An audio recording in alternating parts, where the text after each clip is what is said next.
convicted Baltimore serial killer has died this weekend. Joe Matheny, the bald man in the video, was found dead in his cell. In this WGZ file video, Joe Matheny shows police where he buried the bodies. The 62-year-old was serving 2 life sentences without parole for kidnapping, sexual assault, and 2 counts of murder.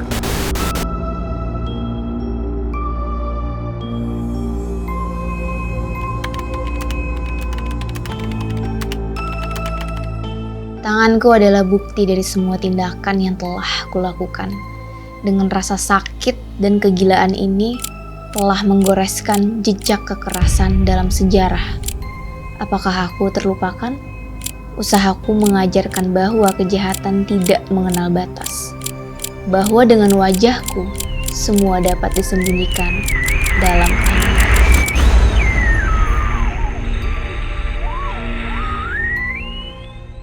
Gue Gusti Gina, selamat datang di Kelam, di mana di sini akan mengungkap misteri dalam keheningan.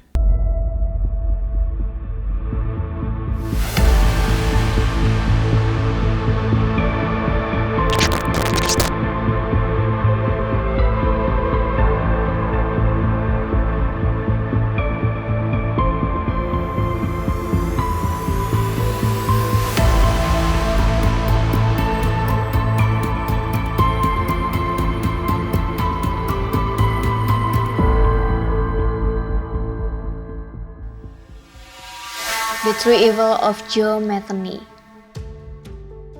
Sebelumnya kalian harus tahu nih, siapa sosok yang bakal aku ceritakan. Jadi, pria ini tuh namanya Joseph Matheny. Lebih dikenal dengan nama Joe Matheny. Dia lahir pada tanggal 2 Maret 1955, tepatnya di Baltimore, Maryland, Amerika Serikat.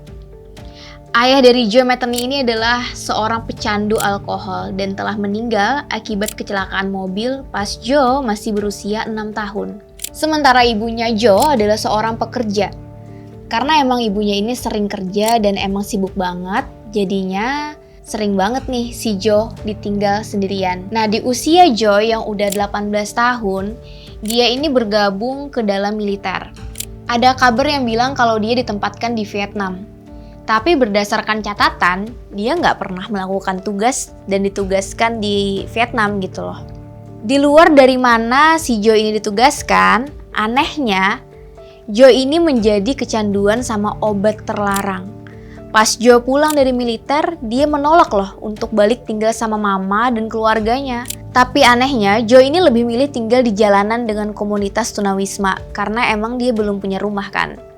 Joe dikenal karena penyalahgunaan obat terlarang dan sifat temperamennya yang bikin Joe ini lebih dikenal lagi sesama komunitas tunawisma tersebut. Jadi dia kayak emang semua orang tahu gitu di sana. Di luar komunitasnya, Joe juga dianggap sebagai orang yang bisa diandalkan. Ya bisa dibilang dia ini cerdas dan sopan sih. Karena sisi positifnya tersebut, Joe ini pun akhirnya dipekerjakan sebagai sopir truk di perusahaan logistik. Nah, kabar baiknya, kehidupan Joe setelah bekerja itu menjadi membaik kan. Sampai di mana dia bertemu dengan seorang wanita yang memang seorang pecandu obat terlarang. Nah, dari pertemuannya mereka jadi saling mencintai satu sama lain. Sampai akhirnya Joe dengan wanita ini tuh mereka memutuskan untuk menikah hingga memiliki seorang anak. Nah, Joe yang sudah punya penghasilan dari pekerjaannya sebagai sopir truk ini akhirnya bisa membeli rumah. Walaupun tidak dengan kemewahan, tapi setidaknya Joe bisa menghidupi sang istri dan anaknya dengan lebih layak. 7 Hours and 5 People.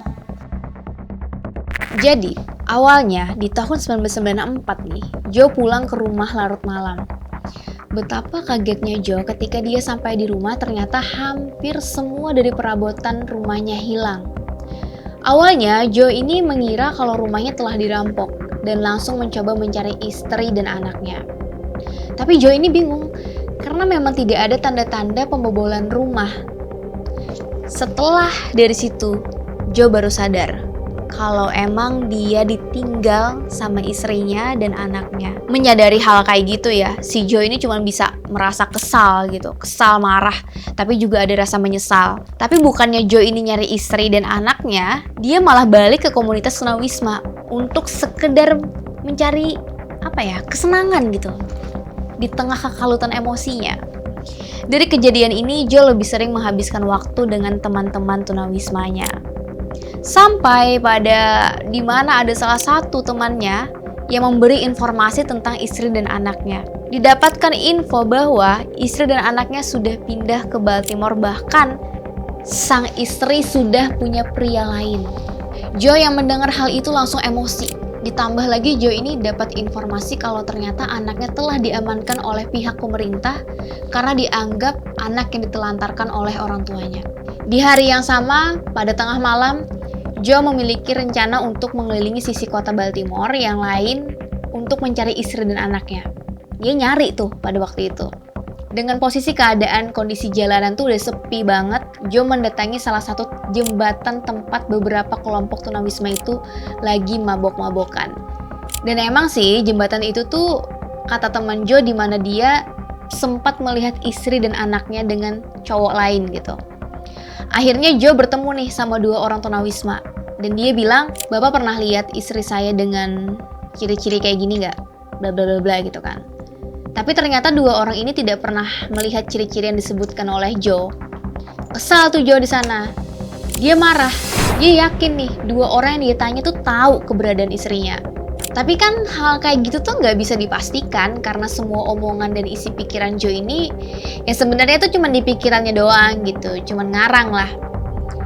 Dan emang ini sepertinya efek dari karena dia mengkonsumsi obat terlarang. Jadinya karena kesal, si Joe ini pergi nih, meninggalkan 2 orang itu. Dia meninggalkan jembatan tersebut dengan niat mencari sebuah kapak. Ketika dapat kapaknya, Joe ini langsung berjalan berbalik arah ke arah jembatan tadi. Dan Joe di sini melakukan aksi penghilangan nyawa terhadap 2 tunawisma tadi. Bahkan, sedihnya 2 orang itu belum ada perlawanan sama sekali. Setelah Joe melakukan penghilangan nyawa kedua orang ini, dia langsung pergi gitu aja. Dia kayak pergi ke sisi lain jembatan gitu. Dan Joe di sana bertemu sama seorang PSK, lalu dia ngobrol, terus Joe ini mencoba menawarkan obat terlarang itu ke PSK. Sambil dia juga nanya sih tentang istri dan anaknya gitu. Untuk kedua kalinya Joe mendapatkan jawaban yang tidak dia harapkan. Seperti korban yang pertama, Joe ini langsung menghilangkan nyawa PSK tersebut dengan cara yang sama. Hal tersebutlah yang membuat Joe ini semakin marah. Jadi pada malam itu, Joe ini sudah menghilangkan 4 nyawa, 2 tunawisma dan 2 orang PSK yang ditemuinya. Joe berniat menyembunyikan ke-4 jasad dengan cara menguburnya di galian yang memang dangkal. Tapi ketika Joe sedang berusaha menguburkan jasad korbannya, ternyata nih ada seorang nelayan yang melihat aktivitas Joe yang sedang berusaha menguburkan para korban. Padahal, orang-orang tersebut tidak lagi memperhatikan Joe, melainkan hanya lewat aja. Nah, itu tuh perasaan Joe doang tuh. Jadinya Joe ini keburu panik, dan dia pun mendatangi nelayan itu lalu menghilangkan nyawa nelayan itu. Korban yang memang belum sempat dikuburkan ini akhirnya ditenggelamkan nih sama Joe. Dengan cara diikat dan langsung ditenggelamkan di sungai dekat jembatan tadi ya, jembatan kejadian tadi. Kemudian 2 minggu setelah kejadian tadi, Joe pun ditangkap atas kasus penghilangan nyawa 2 tunawisma yang jasadnya akhirnya ditemukan di semak-semak. Joe pun akhirnya dihukum selama 18 bulan penjara. Do you want some burger? Rupanya pihak berwajib tidak memiliki cukup bukti untuk memberatkan hukumannya Joe, yang ditambah lagi yang ketahuan kan cuma 2 nih. Korban sisanya tuh belum ketahuan. Makanya Joe pada saat itu cuma dijatuhin 18 bulan penjara. Setelah keluar, dia langsung datang ke tempat dulu dia bekerja yang sebagai sopir truk itu di perusahaan logistik. Tujuan dia untuk bertemu bosnya karena Joe ini pengen minta pekerjaan.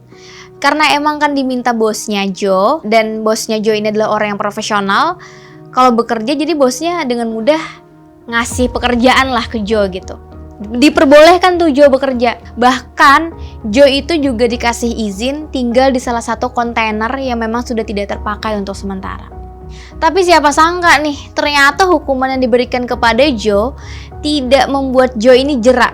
Karena apa? Karena Joe kembali mencoba menghilangkan nyawa orang lain lagi. Pada satu ketika, Joe ini mengundang salah satu PSK untuk datang ke kontainernya dengan iming-iming obat terlarang, kayak nih gue punya obat nih, mau nggak gitu kan. Tapi setelah PSK ini datang tanpa basa-basi, tanpa aba-aba, tiba-tiba Joe ini langsung mencekik PSK itu sampai PSK tersebut kehilangan nyawanya. Dengan pikiran gilanya, Joe langsung memotong bagian tubuh PSK tersebut menjadi 2 bagian. Yang satu ditaruhnya di tempat penyimpanan dan dimasukkannya ke dalam freezer, dan setengahnya lagi dia kubur di belakang kontainernya. Nah, karena korbannya emang banyak, jadi bagian tubuh yang disimpannya di freezer juga makin banyak juga, otomatis kan. Dari situ tiba-tiba Joe bisa-bisanya kepikiran untuk membuka kios kecil berjualan burger setiap akhir pekan di Maryland. Dan bahan-bahannya dicampurkan dengan daging korbannya alias daging manusia. Joe yang selalu menawarkan burger ini kepada para pelanggan, dia selalu bilang, "Do you want some burger?" Tanpa disangka ya, pelanggan-pelanggannya ini tuh pada suka gitu sama burgernya buatan Joe. Dan burgernya ini jadi kayak rame, laris manis pokoknya. Jadi ya tahu kan kalian kalau secara gak langsung orang-orang yang beli burger di sana yang mau makan burger itu bisa dibilang adalah kanibal karena makan manusia gitu loh. Sampai nih ada satu lagi korban yang bernama Rita Kemper yang diiming-imingi lagi dengan obat terlarang. Ya sama lah kayak sebelumnya si Joe bilang, "Ya nih ada obat gitu, mainlah ke tempatku." Sampai sana dicekik, tapi untungnya di sini sih si Rita ini bisa menepis Joe. Dengan sekuat tenaga dia berusaha melepaskan diri, lalu pergi dari kontainer, dan untungnya Rita ini berhasil kabur. Pas banget ya, Rita ini bertemu mobil pickup pas dia lagi lari gitu kan. Dan dia tuh dengan ketakutan dia bilang, tolong saya gitu. Akhirnya Rita ini diantar ke kantor polisi. Sebelum ke kantor di pertengahan jalan, mereka tuh kebetulan melihat polisi di pom bensin. Nah, Rita yang melihat langsung lari ke arah polisi tersebut untuk meminta pertolongan. Dan polisi tersebut meminta Rita untuk memberitahu lokasi Joe kan. Saat sampai bertemu Joe tidak ada perlawanan apa-apa dan dia tuh kayak bener-bener pasrah gitu. Awalnya Joe ini dihukum dengan hukuman mati, tapi di tahun 1998 vonis tersebut dibatalkan karena belum cukup bukti untuk vonis hukuman mati. Jadinya Joe cuma dijatuhi hukuman penjara seumur hidup. Dan dikabarkan Joe akhirnya telah meninggal dunia pada tahun 2017 lalu. A convicted Baltimore serial killer has died this weekend. Joe Matheny, the bald man in the video, was found dead in his cell. In this WGZ file video, Joe Matheny shows police where he buried the bodies. The 62-year-old was serving 2 life sentences without parole for kidnapping, sexual assault, and 2 counts of murder. Seolah-olah kecerdasan tak bermoral. Pembunuh berantai mengubah pikiran menjadi senjata mematikan. Merancang kematian dengan desain yang hanya bisa dibayangkan dalam mimpi paling gelap.